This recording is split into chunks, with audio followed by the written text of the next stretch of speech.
오늘은 요한복음 7장 40절에서 44절의 말씀을 함께 나누겠습니다. 말씀을 봉독하겠습니다. 이 말씀을 들은 무리 가운데는 이 사람은 정말로 그 예언자이다 하고 말하는 사람들도 있고, 이 사람은 그리스도이다 하고 말하는 사람들도 있었다. 그러나 더러는 이렇게 말하였다. 갈릴리에서 그리스도가 날 수 있을까? 성경은 그리스도가 다윗의 후손 가운데서 날 것이요, 또 다윗이 살던 마을 베들레헴에서 날 것이라고 말하지 않았는가? 무리 가운데 예수 때문에 분열이 일어났다. 그들 가운데서 예수를 잡고자 하는 사람도 몇 있었으나 아무도 그에게 손을 대지는 못하였다. 아멘. 예수님을 접하는 경우 사람들의 태도는 여러 모습으로 나뉩니다. 어떤 사람은 예수님을 허구의 인물로 생각하는 사람도 있고, 어떤 사람은 예수님을 영향력 있는 사람이었던 정도로만 생각하기도 합니다. 그래서 이제 성인으로 여깁니다. 그리고 어떤 사람은 예수님을 구원자로 믿습니다. 현대 예수에 대해서 이렇게 견해가 갈리는데, 예수님이 이 땅에 오셨을 당시에도 사람들은 예수님에 대해 여러 의견이 분분했습니다. 예수님의 놀라운 가르침과 기적들을 보고 어떤 사람들은 예수님이 과거 모세가 말했던 예언자가 왔다고 생각을 했습니다. 그러나 그들이 인식하고 있던 예언자는 모세나 엘리야와 같은 놀라운 일을 하는 사람 정도였습니다. 그리고 예수님을 보고 그리스도라고 생각하는 사람이 있었습니다. 그래도 이들은 예수님을 구원자로 생각했습니다. 비록 자신들이 생각하는 정치적인 메시아와 같은 구원자이기를 바랬지만 예수님을 바라보는 관점은 그 중에서 가장 좋은 태도였습니다. 한편 어떤 사람들은 예수께서 갈릴리 출신이라는 것 때문에 결코 예수는 그리스도일 리가 없다고 생각을 했습니다. 당시 사람들은 갈릴리 사람들을 천하게 여겼습니다. 유대인들은 수도 예루살렘이 있는 그 유대 지역을 더 선호했고, 갈릴리 지역은 수도에서 먼 지역으로 초라하게 생각했습니다. 게다가 성경에는 그리스도가 베들레헴에서 태어난다고 하였기에 예수가 그리스도일 리가 없다고 생각을 했습니다. 이와 같은 갈등은 예수님이 십자가에 죽으시고 부활 승천하신 후에 초대교회 시기에도 계속되었습니다. 그래서 어떤 자들은 예수님이 선지자와 같은 사람일 뿐이라고 주장을 했고, 어떤 자들은 그리스도임을 믿었습니다. 과거에도 예수님에 대한 견해로 사람들은 갈등을 겪었고, 현재도 예수님이 진짜 하나님의 아들인지 신인지에 대해서 갈등을 겪고 있습니다. 그리고 앞으로도 이 갈등은 계속될 것입니다. 예수님이 재림하셔서 심판하시는 그날까지 이 갈등은 아마 계속될 것입니다. 그러면 여러분들은 다른 사람들이 예수를 그냥 위대한 사람으로만 생각한다고 그 의견을 따라가겠습니까? 그러면 안 됩니다. 참으로 예수를 믿는 사람은 다른 사람들이 예수님이 진짜 하나님이 아니라고 말하더라도 온 세상의 왕이시며 우리의 죄를 속죄해 주신 구세주로 믿는 자입니다. 그래서 예수님께서는 내가 평화를 주러 온 것이 아니다, 내가 분열을 일으키러 왔다고 말씀하셨습니다. 예수님을 믿는다고 그 인생에 평화가 가득한 것이 아닙니다. 진리를 사수하기 위해서 치열한 영적인 싸움을 해나가야 합니다.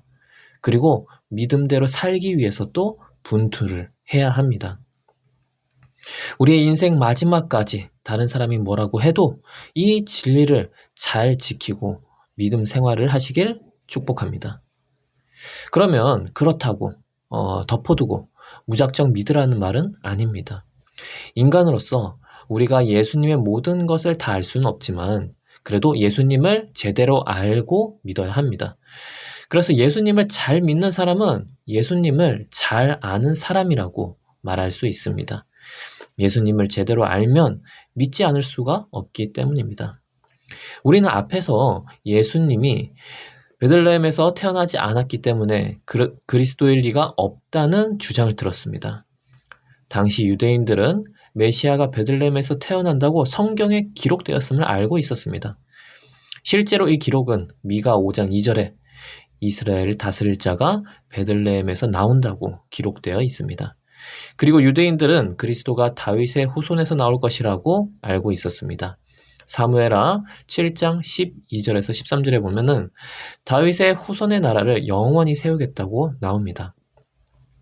이런 말씀들을 알았기에 유대인들은 갈릴리 출신인 예수가 그리스도일 리 없다고 여겼습니다. 그러나 실제로는 어떻습니까? 예수 그리스도는 다윗의 후손이시며 베들레헴에서 태어나셨습니다. 마태복음 1장에는 예수님의 족보가 나옵니다. 그 내용을 쭉 보면 예수께서 다윗의 후손임을 알 수 있습니다. 그리고 예수님께서 베들레헴에서 태어난 기록은 마태복음 2장에도 있고 누가복음 2장에도 나옵니다. 예수님에 대해서 제대로 알고자 했다면 그들은 예수님께서 진짜 그리스도임을 알 수 있었을 것입니다. 그러나 그들은 예수님을 진정으로 알고자 하지 않았습니다. 그래서 자신들이 믿고 싶은 대로 그냥 믿어버렸던 것입니다. 현대시대를 살고 있는 사람들도 마찬가지입니다. 예수에 대해서 제대로 모릅니다. 그렇게 그들은 그냥 예수에 대해서 수박 겉핥기식으로 들었던 말들을 하며 예수를 믿지 않습니다. 그러나 정말 성경을 읽는다면, 예수님에 대해서 알고자 한다면 예수님은 믿어집니다.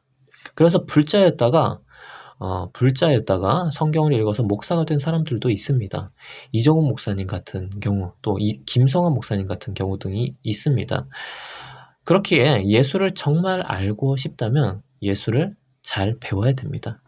예수를 비판하는 목소리에 귀를 기울여서 예수에 대해서 잘못 알지 말고 오히려 예수를 믿는 자들에게 예수를 듣고 예수님이 어떤 분인지 알아야 정말 예수를 잘 알게 되는 것입니다. 믿음이 부족하고 믿음이 흔들리는 경우에도 예수님을 더 잘 알아가면 믿음이 생깁니다. 예수님이 우리를 향한 어떤 계획과 목적이 있으신지, 우리를 향한 마음이 어떠신지를 알면 믿음이 더욱 굳건해집니다. 그러므로 우리는 예수 그리스도를 잘 알아가야 합니다. 믿는 사람은 예수 그리스도를 잘 아는 사람입니다. 예수님이 어떤 분인지 알면 예수님은 자연스레 믿어집니다. 이것이 은혜입니다. 그리고 예수님을 믿는 자는 주변 사람들이 온갖 방해 공작을 해도 예수님을 붙드는 자입니다. 세상을 살면서 다양한 견해들을 들을 수 있습니다. 그러나 그들은 예수에 대해서 잘 알지 못하고 하는 소리입니다. 예수님을 믿게 되었다는 것은 예수님을 그래도 안다는 뜻입니다. 예수님을 굳게 믿게 되었다는 것은 예수님을 많이 안다는 뜻입니다. 그러므로 예수에 대해서 잘 알지 못하고 주장하는 말들에 너무 귀를 기울이지 말고 자신의 믿음을 굳건히 잘 지켜나가시기를 기도합니다. 기도하겠습니다. 하나님 아버지, 주님을 믿는 자는 세상 사람들이 예수가 구주가 아니라고 말해도 흔들리지 않고 예수님을 따르는 자입니다. 우리가 그런 자가 되게 하여 주시고 또 매일의 삶 가운데서 주님의 은혜를 내려 주시옵소서. 예수님의 이름으로 기도합니다. 아멘.